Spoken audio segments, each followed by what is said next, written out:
Over the past 12 episodes, we've seen how the Catholic Church built Western civilization. But where is Western civilization going? What's next? What can we do about it? Join me today for the Catholic Church, Builder of Civilization.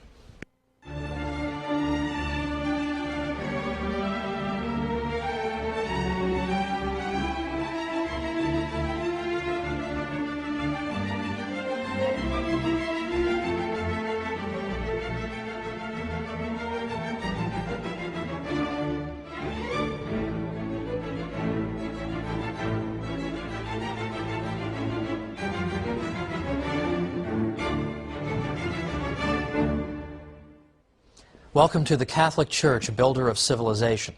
I'm Thomas Woods. This is our last episode. So let's take a moment and take stock of what it is that we've seen thus far.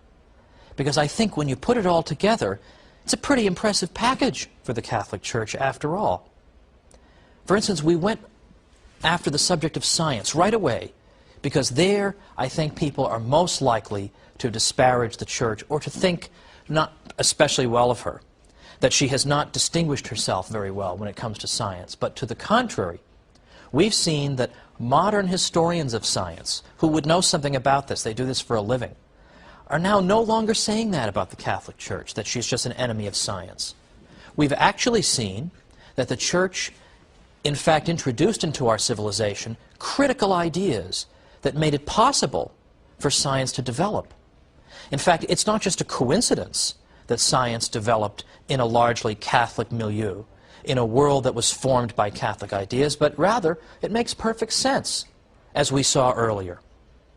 Beyond that, we looked at great priest-scientists whose names have been forgotten, but who achieved great things in the sciences. And at that time, I urged people, and I renew that urge today, to consider learning more about and even writing about the Jesuit scientists. These people accomplished so much in the sciences, it's absolutely astonishing, and yet no book about it? That is an injustice, my friends. Let's hope that it's rectified. Or how about charity? We all know the Catholic Church does great charitable work. But do people realize how great it is? Do people realize that there was nothing like Catholic charity in the ancient world in terms of the amount of charity that was done or the spirit in which that charity took place? Nothing like it. The idea that I'm going to give something to someone purely out of a desire to help that person, with no self-interest involved, but simply out of love. This is a revolutionary idea, but we take it for granted, don't we? When we hear that somebody's been charitable, that's exactly what we think about, that the person did something without any thought for his own welfare, but did something solely to help somebody else. We think of that as being charity. But why does that come naturally to us? Why do we think of that as charity? Well, it's because we live in a civilization that still bears the residue of its Catholic influence. If we were living in ancient Greece and Rome, we wouldn't have these ideas about charity. So people go through life thinking this way about charity, never even knowing that it's their Catholic inheritance that has given them those ideas. Well, we should point that out, shouldn't we? But then there's the university system. Who gave birth to the university system in the High Middle Ages? The Catholic Church. Who made that possible? Who fostered it? Who protected it? And who encouraged the kind of vigorous, rational debate that occurred within the precincts of the university? Of course, it was the Church. In fact, the Church encouraged the asking of questions. The whole tradition of scholasticism consists of asking questions and being certain that recourse to both authority and reason can resolve these questions. There was a confidence in the cathedral school at Chartres and in a great many other Catholic thinkers that God had not given us our rational natures in vain, but He intended us to use them. We should use our rational nature. We should use our reason to understand the world around us, and that reason properly applied will not mislead us.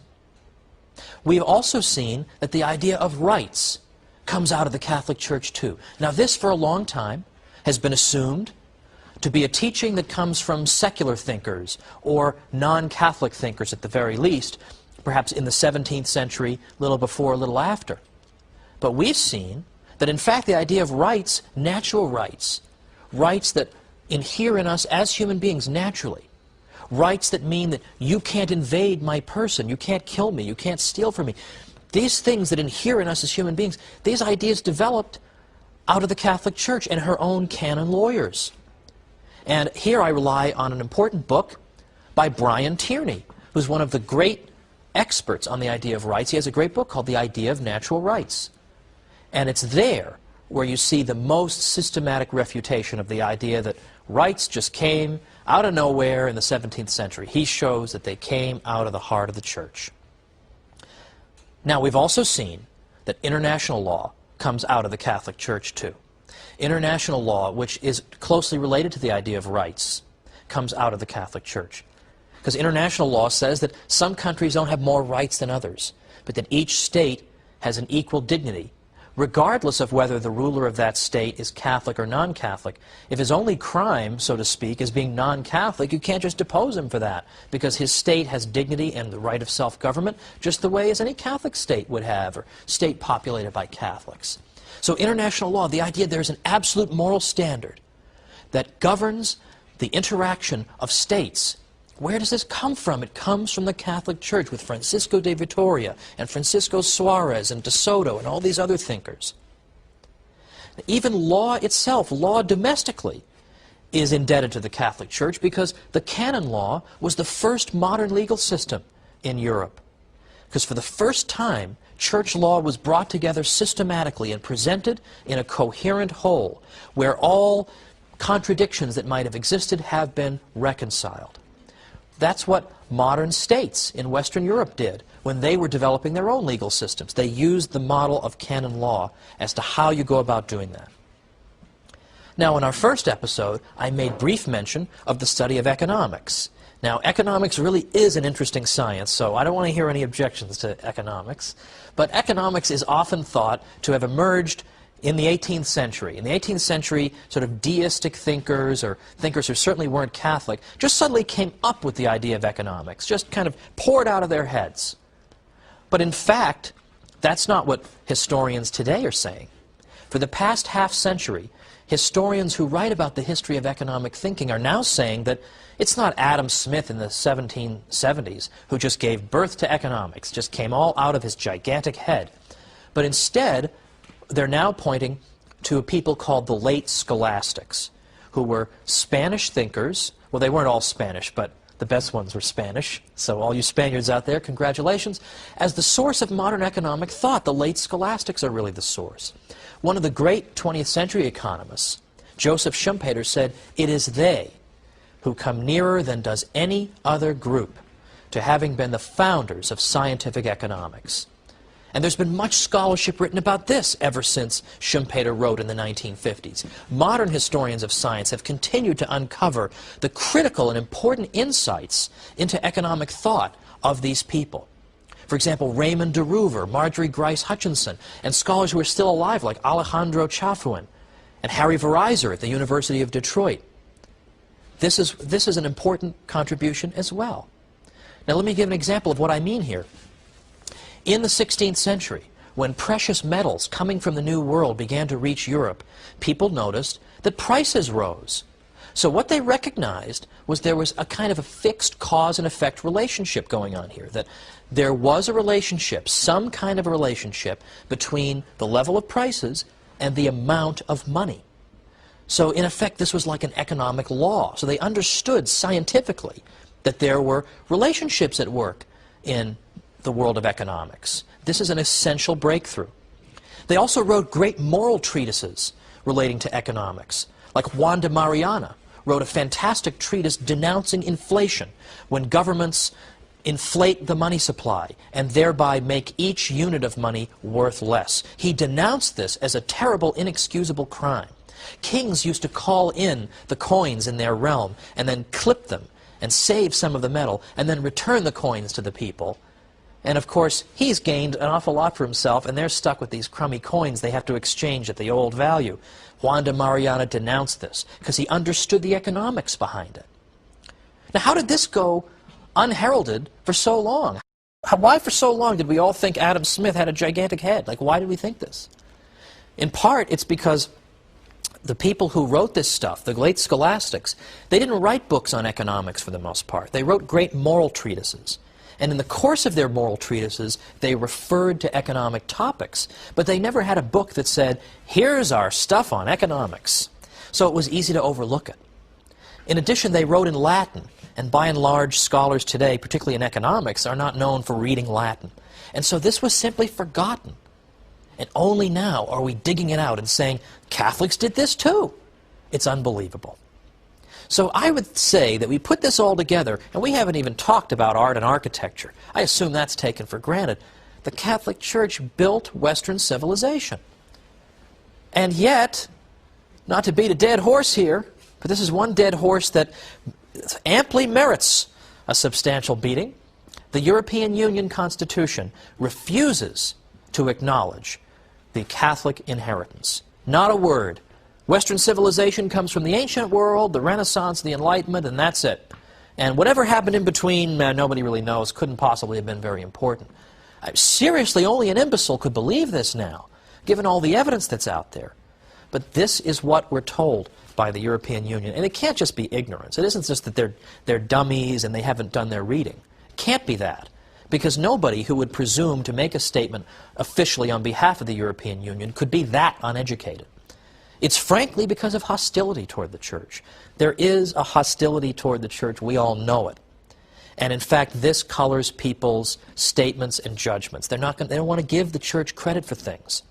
My own theory is that one of the reasons a lot of secular intellectuals despise the Church is that the Church, in effect, reproaches them for their immoral lifestyles. They don't like being told they're not supposed to do this and that, and every time they see the Church, it's a reproach to them. And so therefore they have to wipe it out, they have to destroy it, they have to ignore it. But we refuse to go away, don't we? We refuse to go away. Well, after the break, we're going to talk about the state of Western civilization right now. Look around at the art world a little bit, the state of things, and see what, if anything, we can do about this. And what can we do to take this knowledge and spread it out there to the world? I wrote a book called How the Catholic Church Built Western Civilization, because I hoped it could help to spread this knowledge among the general population. Let's see what else we can try to do to make people aware of what an extraordinary treasure the world has in the Catholic Church. Supernaturally, yes, but even on a natural level, all the glorious things she's done. How do we spread that around? Let's talk about that after the break, and we'll see you in just a minute.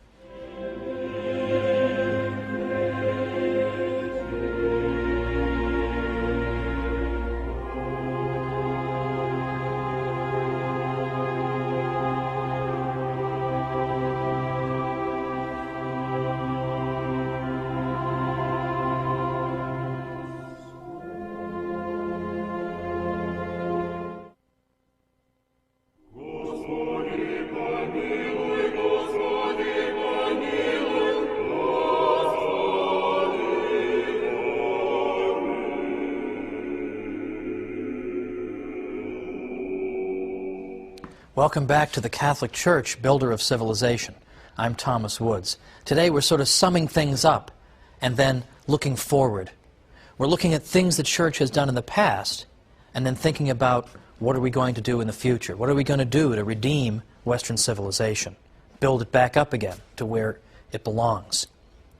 Now, I think if you were to take a quick glance, for example, at the world of art today, it's probably not fair to say all of modern art is just a complete disaster. I don't think anyone would really say that.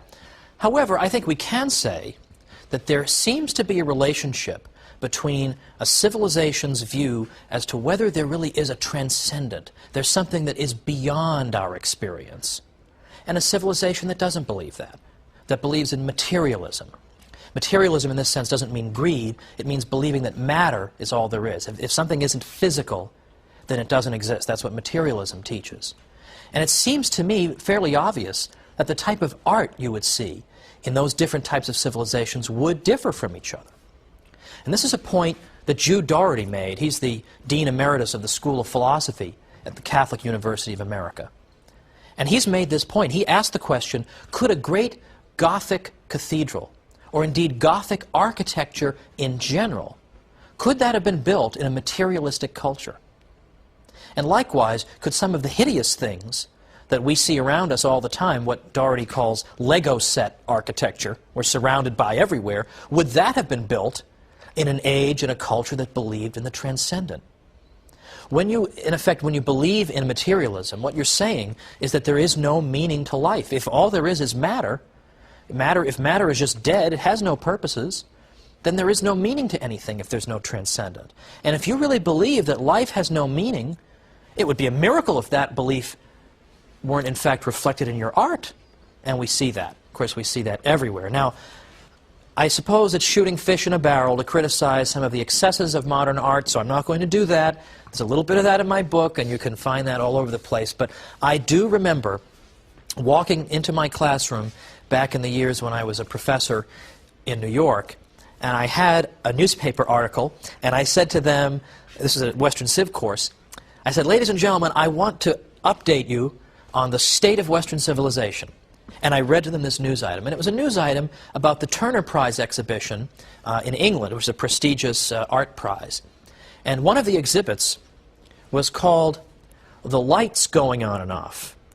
And in this exhibit, the artist, so-called, flicked on and off the lights of the facility. And this produced an interesting effect, apparently, and that was his work of art. I know what you're all thinking. I can flick lights on and off too. I know. I'm thinking the same thing. Also in recent years, at major prize competitions, more than once, the janitorial staff has mistakenly thrown these art exhibits in the garbage, assuming that they were trash. What does that say to you about the state of the civilization? Now, if we Catholics don't defend ourselves, as I said at the beginning, nobody's going to do it for us. We've got a glorious civilization behind us. We've produced some extraordinary art that is admired by people all over the world. Now, it's true, though, that we're not Catholics because we produced great art. We're not Catholics because the Church helped to foster the university, or because the Church encouraged the sciences. These are all wonderful things. That's not why we're Catholic. But there are a couple of benefits that come from knowing this information. And the first one is that a lot of people do believe a lot of negative things about the Church, don't they? A lot of people believe these negative things. So if we can show them that they're mistaken, that in fact a lot of these misconceptions are exactly that. They're just misconceptions without historical foundation, we will have struck down an obstacle to their conversion. So it is important to know this knowledge, even if it's not the reason that we're Catholics. It will help us when we interact with people who have deeply embedded prejudices. But remember, nobody's going to defend ourselves if we don't defend us. We have to defend ourselves. We have to be prepared to tell people these things when they come up and say the Church has been nothing but a blight. We have to have an answer for that, because they're not going to have the answer. We need to give them that answer. But secondly, these things help to confirm our own faith. And what I mean by that is that we should expect Christ's Church to bear such wonderful temporal fruits. Because if the Church really is what she claims to be, she's the bride of Christ, she's a divine institution, then naturally we would expect her to bear great supernatural fruits in the form of grace and the sacraments. But we should also expect her to bear great temporal fruits. And when we in fact confirm that, and we see that, it helps to confirm our faith, doesn't it? It helps to confirm our faith.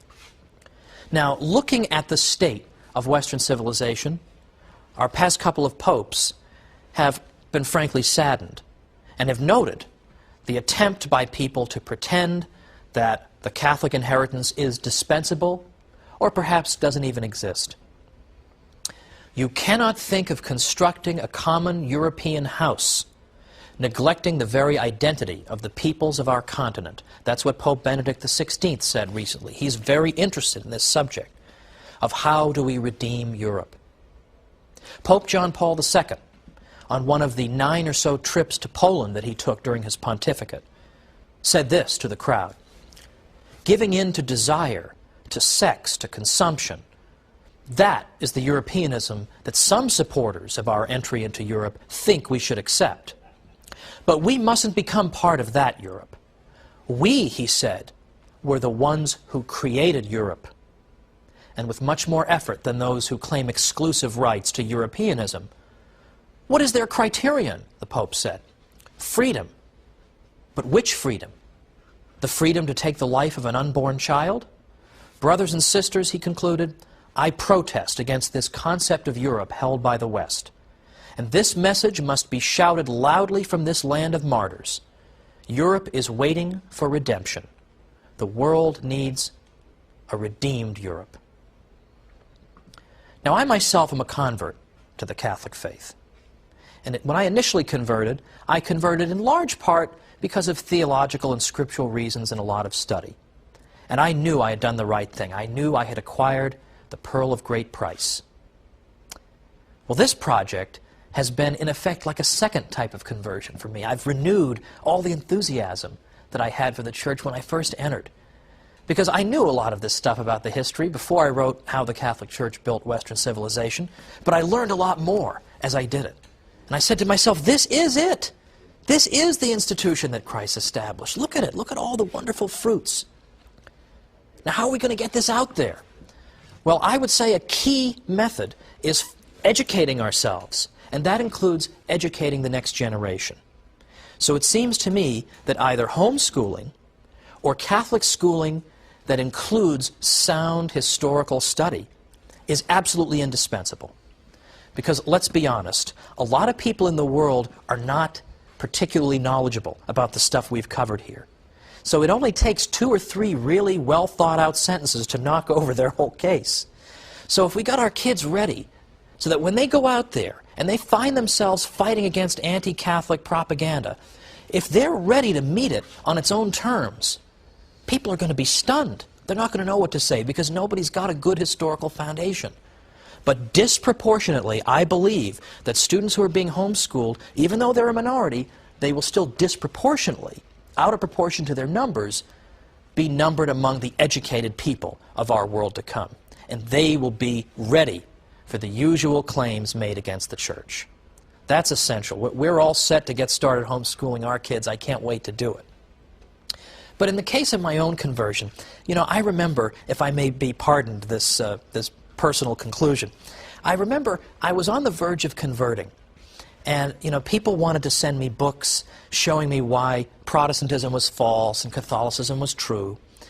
And I appreciated that, and that was good. I did want to know those things. I did want to be able to answer the arguments of Luther. But ultimately what happened to me, and the whole story would take a little bit longer, but what happened to me was I reached a point at which I came to the conclusion that I wanted to be a Catholic. I pretty much knew I wanted to be a Catholic. All of a sudden, this fascinating and extraordinary and gigantic institution was just staring me in the face. 2,000 years of tradition staring me in the face. And even then, I knew some of her achievements in Western civilization as well. And frankly, I know I shouldn't put it quite this way, but I want to be honest, I just suddenly felt stupid.